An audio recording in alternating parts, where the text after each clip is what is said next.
Greetings, YouTube. Happy Thursday. Believe it or not, I don't wake up every morning and think, gosh, how can I complain about this game? How can I be a negative Nancy? Blah, blah, blah.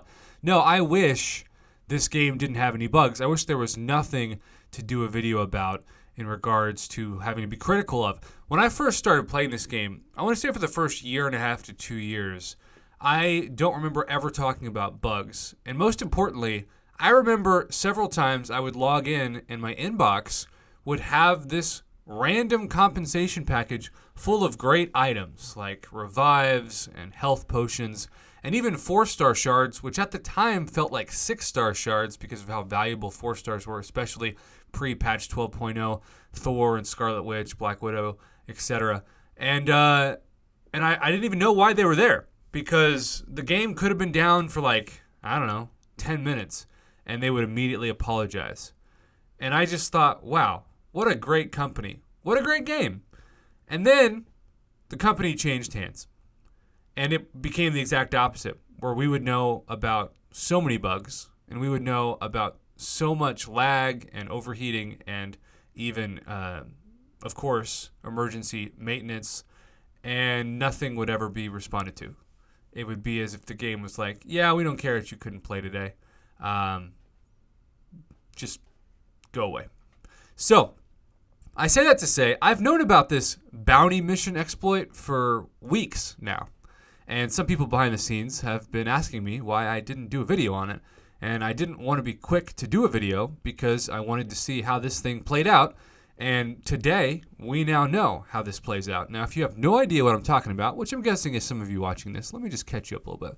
So, bounty missions, which, by the way, speaking of not being critical, bounty missions, I thought, as a whole, were fantastic. I miss bounty missions. I miss the ability to do 2 fights per difficulty to get a guaranteed amount of 5-star shards and tier 5 basic and 6-star shards and tier 2 alpha fragments, etc. Especially given that the alliance members and the officers who were really good about timing when to activate them could make it to where every, 8 hours? It was like clockwork. Didn't take a lot of energy. Got fantastic rewards. Human Torch, I thought, was a fair boss that was not too difficult, but could still, give you some problems.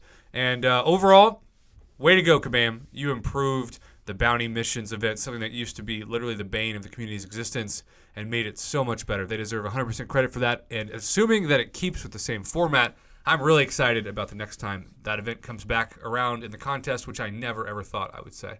But in general, there's 2 goals with this video. The first is to talk about this exploit, and the second is to talk about something that still really angers me, and I was going to make a separate video on it, and then I figured it's very appropriate to just add it onto this video. So first and foremost, if you don't know what's going on, so everybody who did bounty missions knows in your alliance how these things were triggered. You could do each difficulty once. For rewards, you could choose any path, and that would be it. But some people were so determined to exploit this that they left their alliance and they just basically kept joining new alliances throughout the 8-hour period because it turns out that there was no way for the system to track when you had multiple alliances with multiple bounty missions in the same span. Therefore, if you join, say, an infinite amount of alliances, which for me, I'm thinking like, how the heck do you even pull that off? But quite a few people, I suppose so, behind the scenes, at least enough to have this be a significant issue for Kabam, did this. So you could, in theory, farm an infinite amount of resources just depending on how many different alliances you're able to join in that time span. It's not like you were locked out of that mission when you joined if it had already started, which is kind of amazing. You also had the ability to, I guess, do another thing, which is to just wait, and as soon as you join the alliance, to start that mission over. Because I know some people told me that was what they had heard. I don't know all the specifics. I might have just gotten a couple wrong, but in general, that's the idea. You could just do an infinite amount of bounty missions, and even though you could only do them once, right, you couldn't have to worry about the one run limit if you had different opportunities with different alliances. That's the gist of this. So this is, of course, a pro player anti-Kabam exploit because you're able to get the most valuable resources in the game that usually cost you thousands and thousands of units for free. So even though there are still several really, really bad bugs that were carried over from last month that are in the game, costing players units and revives and health potions, which I'll get into more at the end of this video, Kabam took charge of this really first because it was costing their pocketbook some money. And the MCOC team is giving this post, which I'll pin into a comment on the discussion board, as follows. Summoners. We are aware that some summoners used unintended methods to exploit the bounty mission system in a way that was not in line with your expectations for fairness in the contest. And really, when they're saying that, it's not our expectations, it's their expectations. When these methods are discovered and abused, they unbalance the game for players that play fairly. That is their favorite phrase. It really is like the Thanos-like mentality of balance and unbalance. We've investigated the situation and will be taking action on accounts involved in this situation on a case-by-case basis, which will, not may, will include bans for the most egregious abuses of the system. So that's basically going to be the title of this video. Some players are about to be banned for exploiting bounty missions. Now, maybe those bans will be 3-day bans. Maybe they'll be 7-day bans. But we do have somewhat of a case study with this, with the beta test problems that arose a few months ago, where actually, now it's probably closer to a year ago, where you had players that farmed an infinite amount of units, sent their alliance treasury a crazy amount of help with certain items, and then because you had an infinite amount of units, you just had an infinite amount of crystals, and somehow Kabam didn't prevent these users from carrying over really valuable items. We're talking about what they calculated to be over $40,000 worth of items for their own accounts and their alliance. And so some people I saw on this got just temporary bans. We're talking about everything from 24 hours to 7 days. And then some people got permanent bans. Who knows if this is going to cause permanent bans? I would imagine if some people exploited this so much that they were able to open multiple 6-star crystals and rank up multiple 5 and 6-star champions with tier 5 basic catalyst fragments, that could be on the table for them. Please keep in mind that knowingly using bugs or unintended methods to gain rewards and advantages in the game is considered exploiting and is prohibited by the terms of service. We cannot answer any questions related to actions taken on specific accounts on the forums or go into more detail. Thank you for your understanding as we continue to work to keep the contest fair. Okay, so the line that really gets me going this morning is please keep in mind that knowingly using bugs or unintended methods to gain rewards and advantages in game is considered exploiting.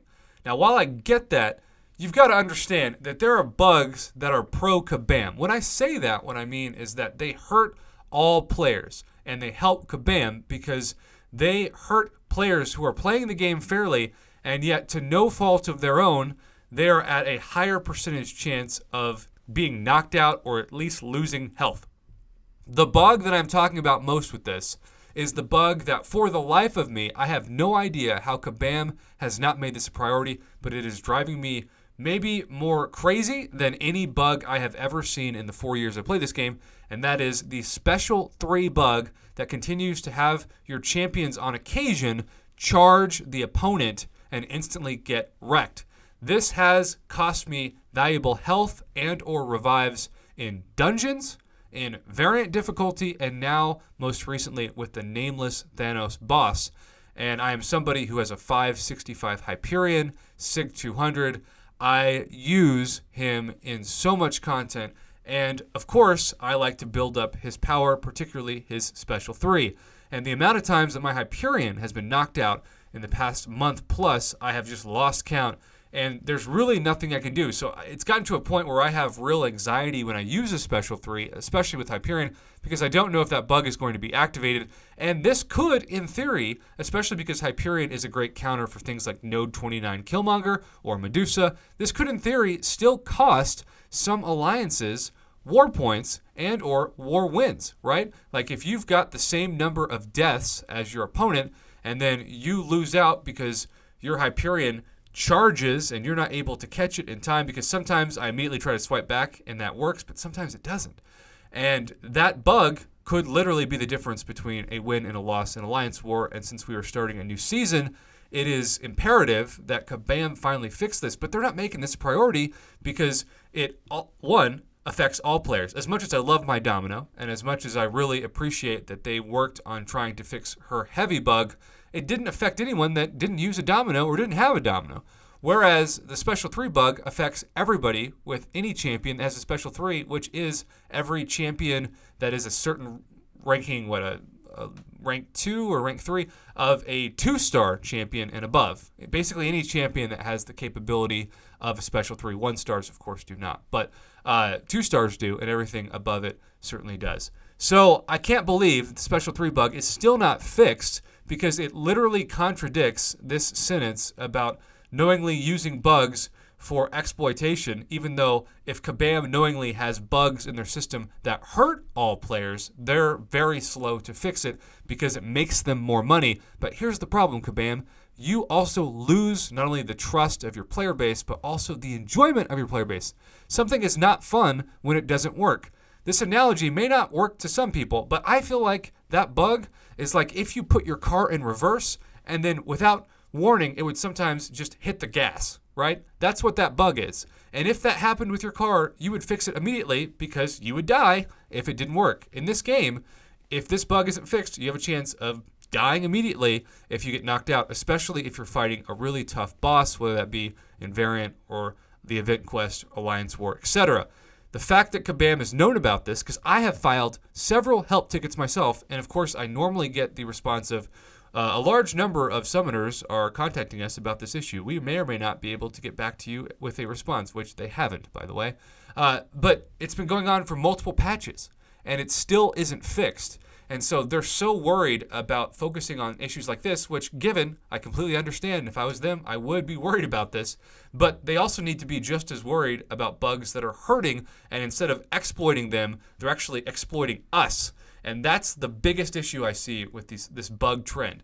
If Kabam is being hurt by anything, not only will they discover it quickly, but they'll patch it up almost immediately and take actions against the summoners. But if they are hurting their player base and causing them to lose precious health or revives their units, they are so slow to actually react to some of this that it lasts multiple updates. And this is a bug that has been around for over a month. So those are the 2 points that I wanted to cover in this regarding Bounty Mission Exploit. The link, as I said, will be in the discussion thread in the comments below. Let me know your thoughts on this, both on the Bounty Mission Exploit and also on the continued bugs that have even been carried over from the previous patch. Either way, thanks for watching. Have a great Thursday. I very much appreciate your support of my Marvel Contest of Champions YouTube channel.